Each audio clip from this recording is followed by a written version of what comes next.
పరిశుద్ధుడైన యేసయ్య నామములో మీ అందరికీ వందనాలండి. ప్రియమైన వాళ్ళారా, కొద్ది నిమిషాలు దేవునికి వాక్యాన్ని శ్రద్ధగా ఆలకిద్దాం. దయచేసి వాక్యం మీద మీ మనసు ఉంచవలసిందిగా ప్రేమతో మనవి చేస్తున్నాను. ఈరోజు మన వాక్యాంశము నా జీవితము నా ఇష్టము. ఏంటండి? నా జీవితము నా ఇష్టము. ప్రియమైన వాళ్ళారా, ఈ మాట నేటి దినాల్లో ప్రతి ఒక్కరి నోటమట వినబడుతూ ఉంటుంది. ఏమిటంటే, అరే ఎందుకురా అలా తిరుగుతున్నావు అంటే ఏమంటాడు? నా ఇష్టం నీకెందుకు అంటాడు. విన్నారు ఈ మాట ఎప్పుడైనా? విన్నారా లేదా? ఎందుకు అలా త్రాగుతున్నావు, ఎందుకు అలా అక్రమంగా జీవిస్తున్నావు అంటే, నా డబ్బులు నా ఇష్టం, నువ్వెవరు నాకు చెప్పడానికి. ప్రియమైన వాళ్ళారా, అయితే దేవుని యొక్క వాక్యం సెలవిస్తుంది, మనమట మన ఇష్టాన్ని మన చిత్తాన్ని నెరవేర్చుకోవడానికి మనము పిలువబడలేదట. మన ఇష్టము మన చిత్తం నెరవేర్చుకోవడానికి దేవుడు మనల్ని అన్ని జనాంగంలో నుంచి, విగ్రహారాధనలో నుంచి, వ్యసనములో నుంచి, పాపములో నుంచి బయటికి పిలవలేదట. ఎవరి ఇష్టం నెరవేర్చాలట? దేవునికి ఏది ఇష్టమో అటువంటి జీవితం మనము జీవించాలట. ఎటువంటి జీవితము? మనకిష్టమైన జీవితం మనము జీవించకూడదట. ఎవరికి ఇష్టమైన జీవితం జీవించాలి? దేవునికి ఏది ఇష్టమో అటువంటి జీవితము, దేవునికి ఏది ఇష్టమో అటువంటిది ఫోన్లో చూడాలట. దేవునికి ఏది ఇష్టమో అటువంటి మార్గంలో మనము నడవాలట. దేవునికి ఇష్టము లేనటువంటి జీవితం జీవిస్తే ఏంటి? దేవునికి ఇష్టము లేనటువంటి జీవితం జీవిస్తే ఏం జరుగుతుందో ఈరోజు మనము తెలుసుకుందాం ప్రియమైన వాళ్ళారు. కాబట్టి మన వాక్యాంశం అందరూ జ్ఞాపకం ఉంచుకోవాలి. నా జీవితము నా ఇష్టము అనేటటువంటి ఈ లోకములో మనము బ్రతుకుతూ ఎవరిని గద్దించకూడదు, ఎవరికి సలహా ఇవ్వకూడదు, ఎవరిని హెచ్చరించకూడదు, ఎవరికి బుద్ధి చెప్పకూడదు. బుద్ధి చెప్పామా, గద్దించామా, నువ్వెవరు నాకు చెప్పరు, నా డబ్బులు నా ఇష్టం, నా హెయిర్ స్టైల్ నా ఇష్టం, నా వస్త్రధారణ నా ఇష్టం, నా డబ్బులు నా ఇష్టం అని చెప్పి లోకం మనల్ని ప్రశ్నిస్తుంది ప్రియమైన వాళ్ళారా. కాబట్టి దేవుని వాక్యం సెలవిస్తుంది, దేవునికి ఇష్టముగా మనము జీవించాలట. చూడండి, లోకాసువార్త 16వ అధ్యాయము, లోకాసువార్త 16వ అధ్యాయము 19 నుంచి చదవండి. ఇద్దరు మనుషులు మనకి కనిపిస్తారు. అందరికీ వాక్యం వినాలని ఆసక్తి ఉందా లేదా? ఆసక్తి ఉందన్న వాళ్ళు చేతులు ఎత్తారా? దయచేసి వాక్యం మీద మీ మనసు ఉంచాలి. అయితే ఇక్కడ ధనవంతుడు ఉన్నాడట, ఇంకొక ఆయన దరిద్రుడైన లాజరు ఉన్నాడట. ధనవంతుడు అతని యొక్క లైఫ్ స్టైల్ చూసినట్లయితే ఊదా రంగు బట్టలు, మంచి నార వస్త్రములు ధరించుకొని ప్రతిరోజు ఏం చేస్తున్నాడట? బహుగా సుఖపడుతూ ఉన్నాడట. అలాగే ఒక దరిద్రుడు ఉన్నాడట, అతని పేరు లాజరు. అతనికి కురుపులతో నిండి ఉన్నాడట, ఆరోగ్యం లేదు. ధనవంతుని ఇంటి వాకిట ఉన్నాడట, అంటే నివాసం లేదు. తర్వాత అతని బల్ల మీద నుండి పడు రొట్టె మొక్కలతో ఆకలి తీర్చుకుంటూ ఉన్నాడట. కుక్కలు వచ్చి అతనిని నాకుతూ ఉన్నాయట. ధనవంతునికి ఆహారం ఉంది, వస్త్రం ఉంది, ఇంకోటి ఏముంది? నివాసము ఉంది. దరిద్రుడికి ఏం లేదు. లాజరుకి సరైన ఆహారం లేదు, ఆ బల్ల మీద నుంచి పడే రొట్టె ముక్కలను తింటూ ఉన్నాడట. ఆ రెండవది, కురుపులతో నిండి ఉన్నాడట, ఆరోగ్యము లేదు. ఎక్కడ ఉన్నాడట? ధనవంతుని ఇంటి వాకిట ఉన్నాడట. ప్రియమైన వాళ్ళారా, అయితే ఒకరోజు ఏం జరిగింది చూడండి. ఆ దరిద్రుడు చనిపోయి దేవదూతల చేత అబ్రహాము రొమ్మును ఆనుకున్నటకు కొనుపోబడ్డాడు. ధనవంతుడు కూడా చనిపోయి పాతి పెట్టబడ్డాడు. అక్కడతో వారి జీవితం ఏమైపోయింది? ముగించబడింది. హల్లెలూయా. అక్కడతో వారి జీవితం ఏమైంది? ఆయుష్కాలము అయిపోయింది. అయితే వాళ్ళు వారి యొక్క గమ్యాన్ని మనము చూసినట్లయితే 23వ వచనం, అప్పుడు అతడు పాతాళములో బాధపడచ్చు కనులెత్తి దూరము నుండి అబ్రహాముని అతని రొమ్మును ఆనుకొని ఉన్న లాజరును చూచి, తండ్రివైన అబ్రహామా, నాయందు కనికరపడి తన వ్రేలి కొనను నీళ్ళలో ముంచి నా నాలుకను చలార్చుటకు లాజరును పంపుము, నేను ఈ అగ్ని జ్వాలలో యాతన పడుచున్నానని కేకలు వేసి చెప్పాను. ప్రియమైన వాళ్ళరా, అగ్ని జ్వాలలో యాతన పడుచు కేకలు వేస్తున్నాడట. ఎక్కడ? పాతాళంలో. ఇక్కడి నుంచి మన వాక్యము ప్రారంభమవుతుంది. అందరూ శ్రద్ధగా వినాలి. మీ 2 కళ్ళు నా 4 కళ్ళుని చూస్తూ ఉండాలి. అగ్ని జ్వాలల్లో యాతన పడుచు కేకలు వేస్తూ అబ్రహామును చూస్తున్నాడు. పాతాళంలో నుంచి పరదేశులు ఉన్న అబ్రహాముని చూస్తూ ఉన్నాడట. చూసి ఏమంటున్నాడు? తండ్రివైన అబ్రహామా, తన వ్రేలి కొనని నీటిలో ముంచి ఒక చుక్క నీరు నా నాలుక మీద వేయటానికి ఒక్కసారి లాజరును పంపించు, కనికరముతో పంపించు అని చెప్పి ఎవరు అడుగుతున్నారు? అంటే ఎవరు అడుగుతున్నారు? ఎవరిని అడుగుతున్నాడు? అబ్రహాముని అడుగుతున్నాడట. ఒక నీటి చుక్క కోసము. అంటే చూడండి, అగ్ని జ్వాలల్లో ఒక మనిషి ఉంటే ఎలా ఉంటుంది? ఒక మన చీరకి లేకపోతే షర్ట్కి అగ్గి అంటుకుంటే పర్లేదులే, కొంతసేపు కాలుతుందిలే అంటామా? ఎలా ఉంటుంది? తట్టుకోలేము. కిందన పడిపోయి ఇసుకలు అటు ఇటు దొర్లుతాం, లేకపోతే నీళ్ళలోకి వెళ్ళి మునుగుతాం. భరించలేనటువంటి కేకలు వేసి చెబుతూ ఉన్నాడట అబ్రహాముని, తండ్రివైన అబ్రహామా, ఒక్క నీటి చుక్కని ఒక్కసారి లాజర్ నా యందు కనికరపడి లాజర్ను పంపించి ఒక నీటి చుక్క నా నాలుక మీద వేయమని కేకలు వేసి, ఈ అగ్ని జ్వాలలో నేను తట్టుకోలేకపోతున్నాను అని చెప్పి కేకలు వేసి చెప్తుంటే అబ్రహాము చెప్పినటువంటి సమాధానము చాలా అద్భుతమైన సమాధానం. అందరూ బైబిల్ కాస్త చూడండి. అందరూ కూడా లోకాసువార్త 16వ అధ్యాయము నేను చదువుతానండి. లోకాసువార్త 16వ అధ్యాయము 25వ వచనం నేను చదువుతాను. అందరూ బైబిల్ వైపు చూడాలి. అందుకు అబ్రహాము, చూస్తున్నారా? అందుకు అబ్రహాము, కుమారుడా, నీవు నీ జీవిత కాలమందు నీకిష్టమైనట్టు సుఖము అనుభవించితివి, అలాగుననే లాజరు కష్టము అనుభవించినని జ్ఞాపకము చేసుకొనుము. ఏమంటున్నాడు అబ్రహాము? ఏమంటున్నాడండి? నీవు నీ జీవిత కాలమందు ఏం చేసావు? నీకు ఇష్టం వచ్చినట్లుగా నీవు బ్రతికావు. హల్లెలూయా. దేవునికి ఇష్టంగా నీవు జీవించలేదు. అందుకే నీ గమ్యం ఎలాగుంది? పాతాళంలో యాతన పడుతున్నావు. నీకు ఇష్టం వచ్చినట్లుగా నువ్వు జీవించావు, సుఖము అనుభవించావు, నీకు ఇష్టం వచ్చింది నీవు చూసావు. నీ చూపు ఎలాగుంది? పాడైపోయిన స్థితిలో. నీకు ఇష్టం వచ్చినట్లుగా నువ్వు మాట్లాడావు, నీకు ఇష్టం వచ్చినట్లుగా నువ్వు ప్రవర్తించావు, నీకు ఇష్టం వచ్చినట్లుగా నీ శరీరాన్ని కోరికలకి తీర్చుకోవడానికి అవకాశము ఇచ్చావు, నీకు ఇష్టం వచ్చినట్లుగా బ్రతికావు. కాబట్టి నువ్వు ఎక్కడికి వెళ్ళిపోయావు? అగ్ని జ్వాలలో యాతన పడుతున్నావు. కాబట్టి ప్రియమైన వాళ్ళరా, మొదట నేను చెప్పాను కదా, మనం ఎందుకు పిలువబడ్డామట, మనం ఎందుకు ఏర్పాటు చేయబడ్డాం. ఇంకా ఊర్లో చాలామంది మనకంటే మేధావులు, తెలివైన వాళ్ళు, విద్యావంతులు, గొప్ప గొప్పవారు ఉన్నారు. మనకే ఎందుకు కూర్చోడానికి అవకాశం ఇచ్చాడు దేవుడు? ఎందుకండి? మనకిష్టం వచ్చినట్లుగా మనము జీవించకూడదట. చెప్దాం హల్లెలూయా గట్టిగా. మనకిష్టం వచ్చినట్లుగా ధనవంతుడు ఎలా జీవించాడు? అబ్రహాం అంటున్నాడు, నా కుమారుడా, నీ జీవితకాలం నువ్వు భూమి మీద బ్రతికున్నప్పుడు ఒక లగ్జరీ లైఫ్ జీవించావు కదా. ఓదారంగు వస్త్రాలు వేసుకొని, సన్నపు నార వస్త్రాలు వేసుకొని, మంచి మినరల్ వాటర్ తాగుతూ బహుగా సుఖపడుతున్నాడట. అంటే ఎంత పాపపు లోతులోనికి వెళ్ళాడో, ఎటువంటి వారితో సాంగత్యం చేశాడో, ఎటువంటి వ్యసనాలు కలిగి ఉన్నాడో, ఎటువంటి పాపంలో మునిగి తేలాడో మనము ఆలోచన చేసుకోవచ్చు. నా కుమారుడా, నీ జీవిత కాలమందు యాజ్ యువర్ విష్, నీకు ఇష్టం వచ్చినట్లుగా జీవించావు. కానీ లాజరు ఏం చేశాడు? కష్టము అనుభవించాడు. ఉన్నదానితో తిని తృప్తి పొంది దేవునికి నమ్మకంగా తన కష్టములో, తన బాధలో, తన శ్రమలో, తన అవమానములో దేవుణ్ణి దూషించలేదు. ఏంటి ప్రభువా నాకు ఈ జీవితం ఇచ్చావని దేవుణ్ణి ఎప్పుడు కూడా తృణీకరించలేదు. దేవునికి నమ్మకముగా జీవించాడు. కాబట్టి వాడు ఇక్కడ నెమ్మది పొందుతున్నాడు, నీవు అక్కడ ఏం పడుతున్నావు? యాతన పడుతున్నావు. వాడు ఇక్కడ నెమ్మది, నా రొమ్మును ఆనుకొని నన్ను హత్తుకొని పరదేశంలో నెమ్మదిగా, ప్రశాంతముగా, సంతోషముగా ఉన్నాడు.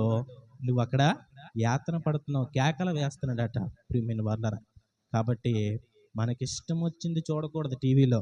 తెలుసా మీకు ఈ సంగతి? తెలుసా? సాయంత్రం 7 అయ్యేసరికి ఏం చేస్తాం?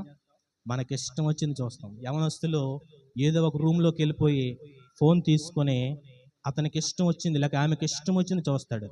అవునా? మనకిష్టం వచ్చిన వారితో చాటింగ్ చేస్తాం. ప్రతి దానికి కూడా ఒక పాస్టర్ గారు అంటారు, God is a mathematics teacher అట. దేవుడు లెక్కల మాస్టర్ అట. నువ్వు మాట్లాడే ప్రతి మాట, నువ్వు చూసే ప్రతి చూపు, నువ్వు ప్రవర్తించే ప్రతి ప్రవర్తన, ప్రతి ఆలోచన లెక్కింపబడుతూ ఉంది. మీకు అందరికి బ్యాంక్ అకౌంట్లు ఉన్నాయా? ఉన్నాయా లేవా? అందులో డబ్బులు ఉన్నాయా? ఉన్నాయా లేవా? కనీసం మినిమం అయినా ఉంటుంది, ఒక 2000 3000. అలాగే మనకి కూడా అక్కడ ఒక అకౌంట్ అనేది ఉంటుంది. నువ్వు ఎక్కడ ఇచ్చే కానుక అమ్మో డబ్బాలో వేసేస్తాం అనుకుంటున్నామేమో, అక్కడ నీ అకౌంట్లో పడుతుంది. అబ్రహాం అంటున్నాడు, నా కుమారుడా, నీకు ఇష్టం వచ్చినట్లు జీవించావు కాబట్టి, నీ జీవితకాలం అందు నీకు ఇష్టం వచ్చినట్లుగా సుఖం అనుభవించావు కాబట్టి ఈరోజు నువ్వు వేదనకరమైన స్థలానికి వచ్చేసావు. ఒక రోజా, 1 గంట ఉంటాడు అగ్ని జ్వాలల్లో, యుగ యుగాలు తరతరాలు ప్రియమైన వాళ్ళ అగ్నిలో చనిపోతూ బ్రతుకుతూ ఉంటాడు. మనిషి చనిపోడు, ఆత్మ చనిపోదు. కాబట్టి ప్రియమైన వాళ్ళరా, దేవుని ఇష్టాన్ని నెరవేర్చడానికట మనం ఈ యొక్క భూలోకములో అన్ని జనాంగము నుంచి పిలువబడ్డామట. చూడండి, 1 కొరింథీయులకు రాసిన పత్రికలో అపోస్తలుడైన పౌలు గారు ఒక అద్భుతమైన మాట మాట్లాడుతూ ఉన్నారు. 1 కొరింథీయులకు రాసిన పత్రిక 10వ అధ్యాయం 23వ వచనం. అన్ని విషయములందు నాకేముంది? స్వాతంత్రం ఉంది. స్వాతంత్రం ఉందా లేదా? ప్రతి ఒక్కరికి ఎవరైనా అడ్డుతారా మనల్ని? మనం ఎక్కడికైనా వెళ్ళొచ్చు, ఏమైనా చేయొచ్చు. నేను త్రాగుతానంటే మీరు అడ్డుతారా? నా ఇష్టం. నేను తిరుగుతానంటే, నేను ఒక అక్రమ సంబంధం పెట్టుకుంటానంటే, నేను వ్యభిచారంలో ఉంటానంటే, నేను పేకాట జోదములో ఉంటానంటే, నేను అన్యాయంగా సంపాదిస్తానంటే ఎవరైనా అడ్డుతారా? అన్ని విషయంలో నాకేముంది? స్వాతంత్రము ఉంది. కానీ అన్నీ చేయదగినవి కాదు. చూస్తారు ఎలా బ్రేక్ వేసాడు? అన్ని కూడా అన్నిటి యందు నాకు స్వాతంత్రం కలదు, కానీ అన్నీ కూడా నాకు క్షేమాభివృద్ధి కలుగు చేయవు. అన్నీ కూడా నాకు సేఫ్ కాదు. అన్నిటి యందు నాకు ఫ్రీడమ్ ఉంది, కానీ స్వాతంత్రం ఉంది, కానీ అన్నీ కూడా నాకు హాని కలిగించేవి కొన్ని ఉన్నాయి. అవి నాకు ఇప్పుడు తెలియటం లేదు, కానీ తర్వాత అవి నాకు చాలా ప్రమాదకరంగా మారిపోతాయి. నా శరీరానికి హాని కలిగించేవి, నా కన్నులను పాడు చేసేవి, నా హృదయాన్ని చీకటిలోనికి తీసుకుని వెళ్ళిపోయేవి, నా యొక్క ప్రార్థనా జీవితాన్ని పాడు చేసేవి, నా యొక్క ఆత్మీయ లోతుని పాడు చేసేవి, హాని కలిగించేవి కొన్ని ఉన్నాయి. వాటి నుంచి నేను ఏమైపోవాలి? దూరం అయిపోవాలి. యోసేపు దూరం అయిపోయాడు లేదా? ఏమైపోయాడు? అక్కడి నుంచి పారిపోయాడు. ఎవరైనా సరే బైబిల్ గ్రంథంలో దేవుని యొక్క భక్తులు కన్నులు మూసుకున్నారు ఎదురుగా పాపం వచ్చినప్పుడు, చేతులు కట్టుకున్నారు, ఆ యొక్క విగ్రహానికి నమస్కరించలేదు, పాపము నుంచి దూరముగా పారిపోయారు. ఎందుకంటే నా దేవునికి ఇష్టం లేని పని నేను చేయకూడదు. కాబట్టి ప్రియమైన వాళ్ళరా, కొన్ని నాకు హాని కలిగించేవి, కొన్ని నన్ను పాతాళానికి చేర్చేవి, కొన్ని దేవుని నుంచి నాకు దేవునికి మధ్య దూరాన్ని పెంచేవి కొన్ని ఉన్నాయి. అన్నిటి యందు నాకు ఫ్రీడమ్ ఉంది, కానీ అన్నీ చేయదగినవి కాదు, అన్నీ నాకు క్షేమాభివృద్ధి కాదు అని చెప్పి ఎవరు మాట్లాడుతున్నారు? అపోస్తలుడైన పౌలు గారు మాట్లాడుతున్నారు ప్రియమైన వాళ్ళారు. కాబట్టి మన జీవితము దేవునికి ఎలా ఉండాలి? అసహ్యంగా ఉండకూడదట. ప్రియమైన వాళ్ళరా, ఎవరికి ఆశీర్వాదము, ఎవరిని దేవుడు ఎక్కువగా ప్రేమిస్తాడు, ఎవరికి దేవుడు సమీపముగా ఉంటాడు, ఎవరికి సమాధానం కలుగుతుంది, ఎవరు నెమ్మదిగా ఉంటారో, ఎవరి కుటుంబం దీవించబడుతుంది. మనం ప్రార్థన చేస్తాం కదా, ప్రభువా నా కుటుంబాన్ని రక్షించు ప్రభువా, నా పిల్లలకి మంచి భవిష్యత్తు ఇవ్వు ప్రభు, నా భర్తని ఆ వ్యసనం నుంచి విడిపించి ప్రభువా, మమ్మల్ని ఆర్థికంగా బలపరచు ప్రభు అని ప్రార్థన చేస్తామని లేదా? చేస్తాం కదా. ఇవన్నీ ఎవరికి వర్తిస్తాయి? ఎవరు ఆశీర్వదింపబడతారంటే చూడండి, లూకా సువార్త 2వ అధ్యాయంలో దేవదూత వచ్చి గొర్రెల కాపరులతో మాట్లాడుతుంది. లోకసువార్త 2వ అధ్యాయము 13-14 వచనాలు.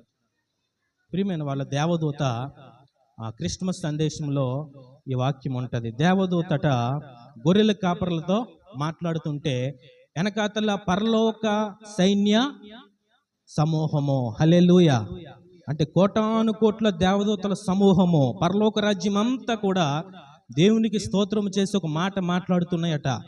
ఏమిటా మాట? అది మన కుటుంబం, ఇది కాదు మన కుటుంబం. పరలోక సైన్య సమూహము, దేవుని యొక్క కొన్ని కోట్ల దేవదూతలు ఏకకంఠముతో మాట్లాడుతున్నాయట. ఏమని? సర్వోన్నతమైన స్థలములలో దేవునికి మహిమయో. రెండవది, ఆయనకి ఇష్టులైన మనుషులకు భూమి మీద ఏం కలుగుతుందట? సమాధానము కలుగునుగాక అని దేవునికి స్తోత్రము చేయుచుండెను. ఆయనకి ఇష్టులైన మనుషులకు అంటే ఆయనకి ఇష్టం లేని మనుషులు కూడా భూమి మీద ఉన్నారు. ఎవరు వాళ్ళు? వాళ్ళకి ఇంకో 2 చేతులు ఉంటాయా? ఆయనకి ఇష్టం లేని మనుషులు కూడా భూమి మీద.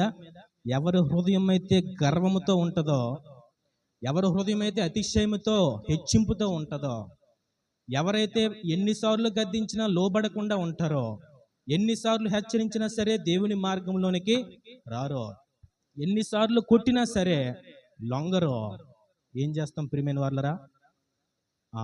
కార్పెంటర్ ఏం చేస్తాడు? ఒక మేకు తీసుకొని సుత్తితో చెక్కని కొడతాడు. అవునా? కొట్టినప్పుడు ఆ మేకు ఏమైపోతుంది? వంగుతుంది. వంగినప్పుడు ఆ మేకు తీసి ఏం చేస్తాడు? ఆ మేకుని సరిచేస్తాడు. సరిచేసి మరలా కొడతాడు. మరలా కొట్టిన మళ్ళీ అది ఏమైపోతుంది? మరలా వంగిపోతుంది. మరలా తీస్తాడు ఓపికతో, మరలా మేకుని అటు ఇటు కొట్టి సరిచేస్తాడు. ఎన్నిసార్లు సరిచేసినా అది వంగిపోతుంటే ఆ మేకుని ఉంచుకుంటూ జోబులు పెట్టుకుంటాడా? ఏం చేస్తాడు? తీసి పారేస్తాడు.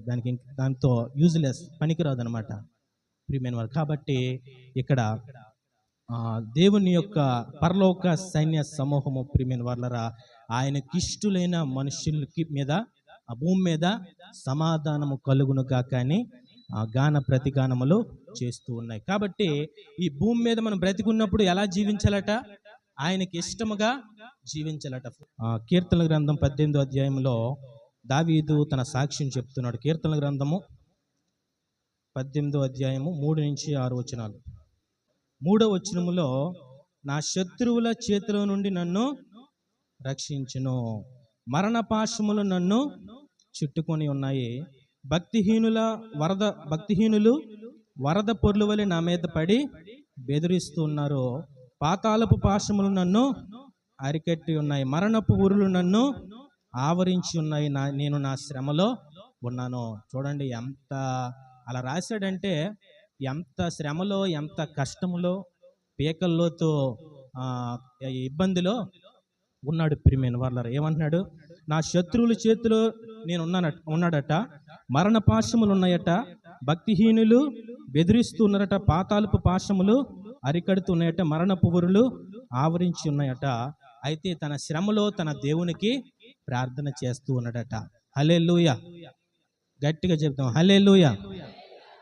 ఇంత శ్రమలో ఉన్నప్పుడు, ఇంత కష్టంలో ఉన్నప్పుడు చాలా చాలా మనం అతని స్థానంలోనికి వెళ్ళి ఆలోచన చేస్తే, ఇంత మరణపు ఊరుల్లో, ఇంత పాతాళపు పాశములో ఒక గొప్ప రాజు అయి ఉండి శత్రువులు ఉన్నారట, శత్రువుల చేతిలో ఉన్నాడట. వీటన్నిటిని బట్టి దేవునికి ఏం చేస్తున్నాడు? ప్రార్థన చేస్తుంటే దేవుడు తన మొరని అంగీకరించాడట. అంగీకరించి ఏం చేశాడో చూద్దాం రండి. కీర్తనల గ్రంథం అదే అధ్యాయము 19వ వచనము.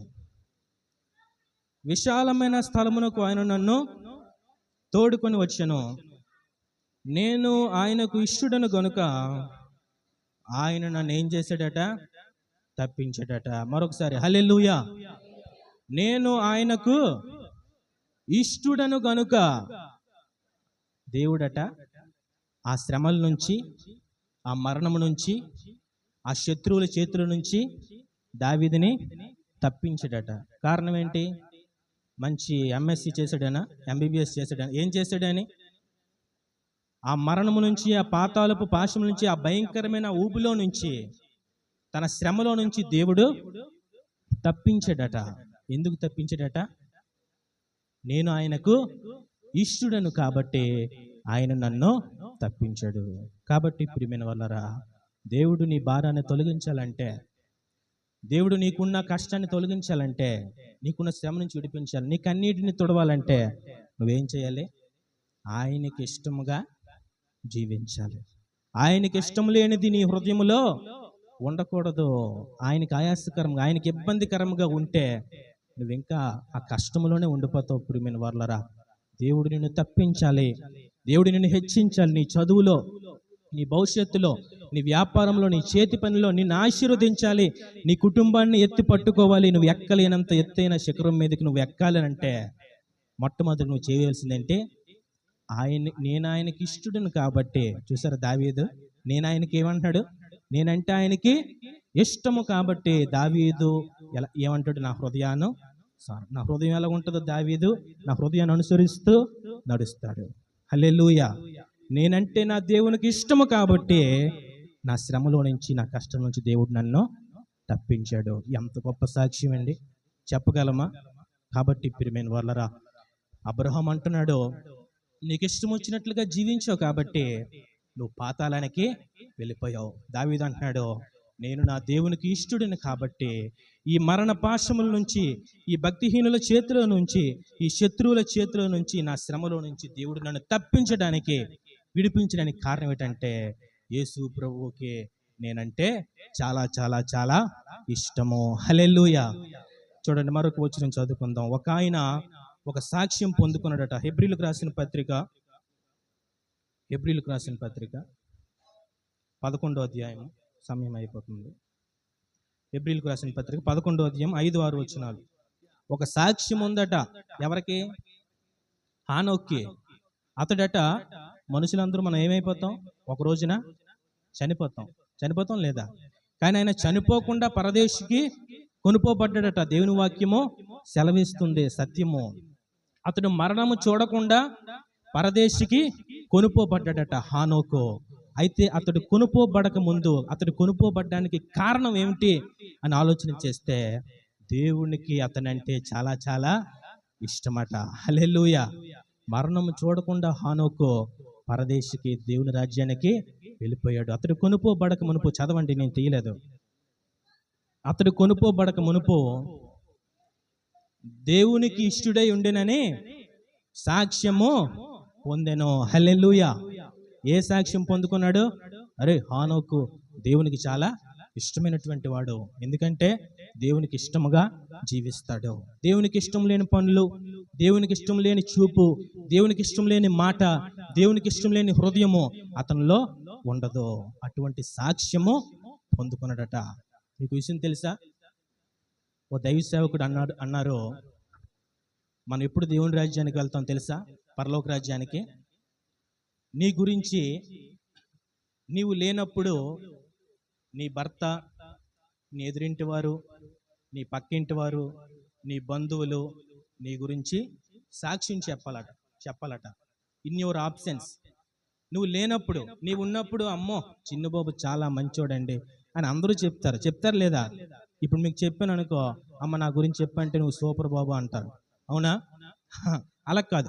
నేను ఇక్కడ లేనప్పుడు నా కుటుంబాన్ని, నా ఇరుగు పొరుగు వారిని, పలానోడు ఎలాంటోడురా అంటే సాక్ష్యం చెప్పాలి. చాలా ఆత్మీయుడు, దేవునికి ఇష్టముగా జీవిస్తున్నాడు, దేవునికి అవమానకరంగా లేడు అని చెప్పి, నీవు లేనప్పుడు నీ కుటుంబీకులు, నీ బంధువులు, నీ పక్కింటి వారు, నీ ఎదురింటి వారు నీ గురించి సాక్ష్యం చెప్తేనే నీవు దేవుని రాజ్యములో, జీవగ్రంథంలో నీ పేరు బంగారుపు పూతతో లిఖింపబడి ఉంటది. ప్రియమైన వాళ్ళరా, సాక్ష్యం పొందిడట హానోకు. ఏమని? అతడు మరణము చూడకుండా కొనుపోబడక మునుపు దేవునికి ఇష్టుడని సాక్ష్యము పొందాడట. హల్లెలూయా. మనం సాక్ష్యం కలిగి ఉండాలి. ప్రియమైన వాళ్ళరా, ఇరుగు పొరుగు వారు మన గురించి ఏం చెప్పాలి? సాక్ష్యం చెప్పాలి. చివరిగా మొదటి దినవృత్తాంతుల గ్రంథము 29వ అధ్యాయంలో అక్కడ దావీదు ఒక ప్రార్థన చేస్తున్నాడు. పబ్లిక్లో, జనసమూహంలో నిలబడి ప్రార్థన చేస్తున్నాడు. చదవండి, మొదటి దినవృత్తాంతములు 29వ అధ్యాయం 17వ వచనము. నీవు హృదయ పరిశోధన చేయుచు యథార్థవంతుల యందు ఇష్టపడుచున్నావని నేను ఎరుగుదును. మొదటి దినవృత్తాంతముల గ్రంథం 29:17లో దావీదు జన సమూహంలో నిలబడి ప్రార్థన చేస్తున్నాడట. తన ప్రార్థనలో ఒక మాట వచ్చిందట. ఏమిటా మాట అంటే, నా దేవా, నీవు హృదయ పరిశోధన చేయుచు యథార్థవంతుల యందు ఇష్టపడుచున్నావని నేను ఎరుగుదును. ఏ పరిశోధన? శాస్త్రవేత్తలు పరిశోధిస్తారు, కొన్ని సంవత్సరాలు పరిశోధిస్తారు. మీసాలు గెడ్డాలు అన్ని పెరిగిపోయి వాళ్ళు నల్ల వెంట్రుకలన్నీ తెల్లగా అయిపోతాయి. అంతగా పరిశోధిస్తారు. ఇప్పుడు ఈ లైట్ వెలుగుతుందంటే ఒక శాస్త్రవేత్త ఎంతో కష్టపడ్డాడు, ఎంతో పరిశోధన చేశాడు. ఇలాగ మనం వాడుతున్న ప్రతి వస్తువు కూడా చాలా పరీక్షింపబడి చాలా చాలా చాలా టెస్టులు గెలిచి ఆ తర్వాత ప్రభుత్వం ద్వారా అధికారం పొందిన తర్వాత మార్కెట్లోనికి మన చేతిలోనికి వస్తుంది. చాలా పరిశోధన చేస్తారు. అయితే దేవుడు ఏం పరిశోధన చేస్తాడట? ఏం పరిశోధన చేస్తాడు? దావీదు అంటున్నాడు, నా దేవా, నీవు హృదయ పరిశోధన చేస్తావు. హృదయ పరిశోధన చేసి యథార్థవంతులు ఎవరో కనుగొంటావు. ఎవరిని కనుగొంటాడు? ఈ వేషధారులు ఎవరు? యథార్థవంతులు ఎవరు? ఎవరు నటిస్తారు? ఎవరు జీవిస్తారు? ఎవరు బలహీనులు? ఎవరు మాటిమాటికి పడిపోతారు? ఎవరు స్ట్రాంగ్గా ఆత్మీయంగా బలంగా ఉంటారు? ఎవరు నమ్మకంగా జీవిస్తారు? ఎవరు అవిశ్వాసులుగా అపనమ్మకం కలిగి ఉంటారు అనేది దేవునికి కూడా ఒక అంచనా, ఒక లెక్క ఉంటుంది. ప్రియమైన వారలారా, ఏమంటాడు దావీదు తన ప్రార్థనలో? దేవా, నీవు హృదయ పరిశోధన చేస్తూ ఏం చేస్తావు? యథార్థవంతుల యందు ఇష్టపడుతున్నావని నాకు తెలుసు ప్రభువా. నువ్వు యథార్థవంతులను ఏం చేస్తావు? ప్రేమిస్తావు. నువ్వు యథార్థంగా జీవించే వారిని హెచ్చిస్తావు. యథార్థవంతులకి ఏ మేలు చేయకుండా అయినా ఉండలేడట. ప్రియమైన వారలారా, హల్లెలూయా. చూడండి, ఒక ఓనర్ గారి దగ్గర ఒక పనివాడు నమ్మకంగా పనిచేస్తున్నాడు అనుకో, సంవత్సరం ఆకారం ఏదో పండగ సందర్భంలో ఏదో ఒకటి ఇవ్వకుండా ఉంటాడా? ఏదో ఒకటి ఇస్తాడా? ఇది తీసుకోరా అనేసి, ఇది ఖర్చు పెట్టుకో, ఇది పట్టుకొని వెళ్ళరా అని ఇస్తాడు. అలాగే ప్రియమైన వారలారా, దేవుడు ఒక సమూహం మీద చాలా ఇష్టం కలిగి ఉన్నాడట. ఎవరు వాళ్ళు? యథార్థవంతులు. గట్టిగా హల్లెలూయా చెప్దాం. హల్లెలూయా. ప్రియమైన వారలారా, అయిపోయింది మెసేజ్. మన జీవితము, మన హృదయము దేవునికి ఇష్టముగా ఉందా, దేవునికి కష్టముగా ఉందా అనేది మనల్ని మనము ప్రశ్న వేసుకోవాలి. ప్రియమైన, ఏదో తెల్లవారుతుంది, పనిపాట్లకు వెళ్తున్నాం, డబ్బులు తెచ్చుకుంటున్నాం, జీవితం అయిపోతుంది అని గడిచిపోతున్నాయి, సంవత్సరాలు గడిచిపోతున్నాయని కాదు. ప్రియమైన వారలారా, ఒక కాయగూరల మార్కెట్కి వెళ్తే శ్రేష్టమైన వంకాయలు తీసుకుంటాం, పుచ్చిపోయిన వంకాయలు తీసుకుంటామా? పర్లేదులే, ఇంకొకరికి మంచివి ఇచ్చేద్దాం, మనం అన్నీ ఇలాంటివి ఏరుకుందాం అనుకుంటామా? మంచి కాయగూరలు కావాలి. మన ఇంట్లోనికి మంచి వస్తువులు, శ్రేష్టమైనవి, బలమైనవి, మంచి మన్నికొచ్చేవి కావాలి. మరి దేవునికి ఎవరు కావాలి? అటు ఇటు తూలిపోతున్న వాళ్ళు, తొట్టిల్లిపోతున్న వాళ్ళు, 2 పడవల మీద కాలు వేస్తూ ప్రయాణం చేసేవారు, ఇలాంటి వారు దేవునికి అక్కర్లేదు,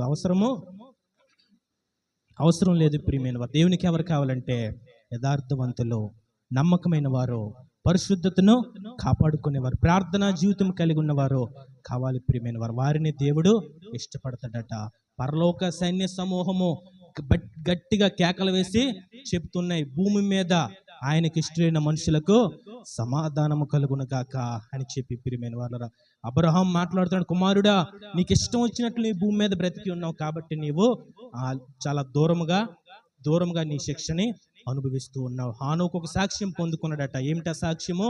ఆయన కొనుక్కోబడక ముందు దేవునికి ఇష్టడని సాక్ష్యం పొందుకున్నాడట. దావీదు అంటున్నాడు, నా శ్రమలో, నా కష్టంలో, నా మరణములో, నా అవమానములో, నా శత్రువుల చేతుల నుంచి దేవుడు నన్ను ఎందుకు తప్పించాడంటే నేను ఆయనకి ఇష్టడని కాబట్టి ఆయన నన్ను తప్పించాడు. కాబట్టి ప్రియమైన వారలారా, మన జీవితం ఎలాగుంది? మనం దేవునికి ఎంత ఇష్టముగా జీవిస్తున్నాం? ఎంత బోధించినా, ఎంత శ్రద్ధగా ఆలకించినా సరే కొంతమంది ఏం చేస్తారు? ఒక నిర్ణయం తీసుకొని పరిశుద్ధంగా జీవించడానికి ఇష్టపడరు. ఎందుకంటే దేవుని కంటే సీరియల్ ముఖ్యం, దేవుని కంటే ఫోన్లో అశ్లీలత ముఖ్యం. దేవుని కంటే అక్రమ సంబంధము ముఖ్యం. దేవుని కంటే పాపము సుఖానుభావంని ప్రేమించేవారు ఉన్నారు. వారి గురించి ప్రసంగి గ్రంథంలో ఒక మాట రాయబడి ఉంది. ఒకసారి చూద్దాం. ప్రసంగి 11వ అధ్యాయం 9వ వచనము. ప్రసంగి 11వ అధ్యాయము 9వ వచనము. యవనుడు అంటే కేవలం యవనస్తుడే కాదు, ప్రతి మనిషితో దేవుని వాక్యం మాట్లాడుతూ ఏమని, యవనుడా చదవమ్మా ఒకసారి, ఒక్కొక్కటి అందించాలి. చాలా సంతోషంగా ఉండు, నీ హృదయం నీకు నచ్చినట్లుగా నీవు జీవించు, తర్వాత నీ కోరికలన్నీ నెరవేర్చుకో, తర్వాత నీ దృష్టి యొక్క ఇష్టము చొప్పున నీకు నచ్చింది నీవు చూడు. చాలు నీకు నచ్చింది నీకు ఇష్టం వచ్చింది నీవు చూసుకో. నీకు ఇష్టం వచ్చినట్లుగా హృదయాన్ని పరుగులు పెట్టించుకో, నీకు ఇష్టం వచ్చినట్లుగా కోరికలు తీర్చుకో. కానీ ఒకటి మాత్రము మర్చిపోకు, ఏంటది? వీటన్నిటిని బట్టి దేవుడు నిన్ను తీర్పులోనికి తీసుకొని వస్తాడు. హల్లెలూయా. ఇంకా ఆఖరి వచనం ప్రకటన గ్రంథము 22వ అధ్యాయము, ఇదే చివరి వచనం అండి. ప్రకటన గ్రంథం 22వ అధ్యాయము 11-12 వచనాలు. అన్యాయము చేయవాడు ఇంకను అన్యాయమే చేయనిమ్ము, అపవిత్రుడైన వాడు ఇంకను అపవిత్రముగానే ఉండనిమ్ము, నీతిమంతుడు ఇంకా నీతిమంతునిగానే ఉండనిమ్ము, పరిశుద్ధుడు ఇంకను పరిశుద్ధునిగానే ఉండనిమ్ము. ఇదిగో త్వరగా వచ్చుచున్నాను, వాని వాని క్రియల చొప్పున ప్రతి వానికి ఇచ్చుటకు నేను సిద్ధపరిచిన జీతము నా యొద్ద ఉన్నది. గట్టిగా హల్లెలూయా, హల్లెలూయా. చూడండి, దేవుని వాక్యము మనతో మాట్లాడుతుంది. ఇది ఏ పుస్తకం? మాట్లాడే పుస్తకం అట, జీవ గ్రంథం అట. ఇందులో జీవం ఉంటుంది. మనం చదివే సోషల్, సైన్స్, మ్యాథ్స్ ఇందులో జీవం ఉండదు. ఇందులో జీవం ఉంటది. ఏమని మాట్లాడుతుంది? అన్యాయస్తుడిని ఇంకా అన్యాయముగానే ఉండనిమ్ము. నేను మారనండి, నా హృదయాన్ని కట్టుకోలేను, నేను నా కళ్ళు కట్టుకోలేను, నేను నా శరీరాన్ని కట్టుకోలేను అంటే నీ ఇష్టమే. దేవుడు ఎప్పుడు కూడా ఒక మనిషిని రా అని చెప్పి బలవంతం ఎప్పుడు కూడా చేయడు. చేస్తాడా? బలవంతం చేయడు. బలవంతుడైన దేవుడే, కానీ ఎప్పుడు కూడా బలవంతము చేయడు. నీ ఇష్టం చొప్పున నీవు దేవుని దగ్గరికి రావాలి. హల్లెలూయా. అన్యాయం చేయవాడిని చేయనిమ్ము, అపవిత్రముగా ఉండేవాడిని అపవిత్రముగానే ఉండనిమ్ము, నీతిమంతుడిని ఇంకా నీతిమంతుడిగా ఉండనిమ్ము, పరిశుద్ధుడిని ఇంకా పరిశుద్ధుడిగానే ఉండనిమ్ము. అంటే ఏమంటున్నాడు? ఇదిగో నేను త్వరగా వస్తున్నాను. వస్తాడా రాదా? వస్తాడా రాడా? వస్తాడు. శిష్యులు యేసు ప్రభువారు ఆరోహణం వెళ్ళిపోతుంటే ఇలా చూస్తుంటే అప్పుడు ఏమంటాడు? నేను ఇగో త్వరగా వస్తున్నాను. కాబట్టి మీరు ఏం చేయాలి? సర్వలోకానికి వెళ్ళి మందిరాలు కట్టి ప్రయాసపడండి, కష్టపడండి, మీ హృదయాన్ని కట్టుకొని అనేకమైన హృదయాల్ని కట్టండి. ఇదిగో నేను త్వరగా వచ్చుచున్నాను, ప్రతి వానికి ఇచ్చుటకు. చిన్నపిల్లలకే కాదు, ఈ వయసు వాళ్ళకే కాదు, వృద్ధులకే కాదు, నడివయస్కులకే కాదు, భూమి మీద పుట్టిన ప్రతి వానికి, ప్రతి మనిషికి, ప్రతి ఇండివిజువల్కి, ప్రతి వానికి ఇచ్చుటకు నా దగ్గర ఏముంది? జీతము ఉంది. అన్యాయస్తుడికి జీతం ఉంది, అపవిత్రుడికి జీతం ఉంది, పరిశుద్ధుడికి జీతం ఉంది, నీతిమంతునికి జీతం ఉంది. కాబట్టి ప్రియమైన సహోదరి సహోదరుడా, ఎంతవరకు వాక్యం చాలా శ్రద్ధగా ఆలకించావు. ఒకటే ప్రశ్న, నా జీవితము దేవునికి ఇష్టముగా ఉందా లేక కష్టముగా ఉందా? మనకిష్టం వచ్చినట్లుగా జీవిస్తే మన గమ్యం చాలా భయంకరంగా, ఎంత పొలిటికల్ లీడర్ అయినా, ప్రపంచ అధినేత ట్రంప్ అయినా సరే, ఎంత గొప్ప వ్యక్తి అయినా సరే, ప్రియమైన వాళ్ళరా, దేవునికి ఇష్టముగా జీవించకపోతే అగ్ని జ్వాలల్లో వేదన పడుచు కేకలు వేసే జీవితము ఉంది. కాబట్టి ఈ చిన్న జీవితము, ఏ జీవితము? చిన్న జీవితము. బిల్లీ గ్రహం గారు అంటారు, నేను మొన్న పుట్టాను, నిన్న పెరిగాను, ఈరోజు జీవిస్తున్నాను, రేపు చనిపోతాను. చూసారా? అప్పుడే మనకి ఆయుష్కాలము 30% అయిపోయింది. ఇంకా 15%, ఇంకా 10 సంవత్సరాలే, ఇంకా 2-3 ఎలక్షన్ల వరకు మనము ఉంటాం. అవునా? తర్వాత మనం ఇక్కడ ఉండము. నీ స్థానంలో ఇంకొకరు ఉంటారు. కాబట్టి ఈ చిన్న జీవితమును పరిశుద్ధముగా దేవుని కొరకు జీవిస్తూ ఆయనకి ఇష్టమైన మార్గంలో నువ్వు నడిస్తే అబ్రహామును రొమ్మును ఆనుకోవడానికి దేవదూతల చేత కొనుకోబడతావు. దరిద్రుడైన లాజరు, ప్రియమైన వార్లరా, బ్రతికున్నప్పుడు చీ అని చెప్పి అనేవారు కూడా ఎవరు లేరు. అంత కుక్కలు వచ్చి కురుపుల్ని నాకేటటువంటి దిక్కుమాలిన జీవితం జీవించినోడట. తన శరీరంలోంచి బయటకు వచ్చిన వెంటనే పరలోకము నుంచి దేవదూతలు వచ్చి తీసుకొని వెళ్ళిపోయి. ఎంత విలువ చూడండి ఆత్మ. ఒక మనిషి యొక్క ఆత్మ ఎంత విలువైనది. ఆ విలువైన ఆత్మని నీ దీపముని నువ్వు ఆర్పుకుంటావో, వెలిగించుకుంటావో, నీ బలిపీఠాన్ని కట్టుకుంటావో, పడద్రోసుకుంటావో, నీ చేతుల్లో ఉంది. ప్రియమైన వాళ్ళరా, ఆఖరిగా ఒక మాట, దేవునికి నీవు ఎలా జీవించాలి? ఇష్టముగా జీవించాలి. దేవుడి పరిశుద్ధ వాక్యాన్ని మన హృదయంలో ఫలింపు చేయను కాక. ఆమేన్. ప్రార్థన చేసుకుందాం. ప్రతి ఒక్కరు కళ్ళు మూసుకుందాం. ఎవరెవరి వైపు చూడొద్దు. 2 నిమిషాలు దేవునితో మాట్లాడదాం. 2 నిమిషాలు నీ దేవునితో, నీ తండ్రితో, నీ సృష్టికర్తతో, నిన్ను అర్థం చేసుకునే దేవునితో, నిన్ను ప్రేమిస్తున్న దేవునితో, నిన్ను అనేకమైన ఆపదల నుంచి, కష్టాల నుంచి, శ్రమల నుంచి ఇప్పటి వరకు విడిపించి రక్షించి నిన్ను నిలబెట్టిన నీ తండ్రితో, నీ ప్రేమగల తండ్రితో, నీ కన్న తండ్రితో, నీ ఆస్తితో, నీ ఆధారంతో నువ్వు మాట్లాడాలి. మహాపరిశుద్ధుడైన నా దేవా, మహాపరిశుద్ధుడైన నా దేవ, మహాశక్తిమంతుడైన, మహాబలవంతుడైన, మహోన్నతుడైన దేవా, నీకంటే పైవారు లేరు. నీకు ఆలోచన చెప్పేవారు లేరు. నీకు జ్ఞానం బోధించేవారు లేరు. నీకు ముందు ఎవరు లేరు. అయ్యా, నువ్వు మహోన్నతుడైన దేవుడివి. ఇదిగో నా జీవితం ఎలాగుంది,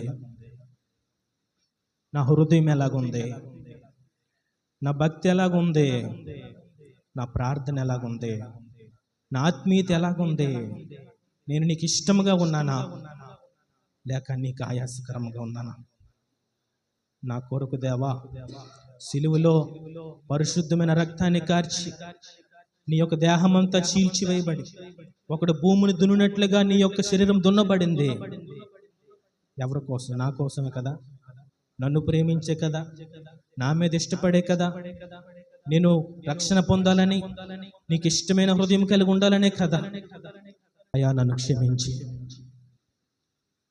నన్ను కరుణించి, నా పవిత్రత నుంచి, నా అతిశయము నుంచి, నా అహంకారము నుంచి, నా గర్వము నుంచి, నా యొక్క ప్రతి మలినమైన కపటమైన మనస్సు నుంచి నన్ను విడిపించి నీకు ఇష్టమైన మార్గంలో నన్ను నడిపించు దేవా.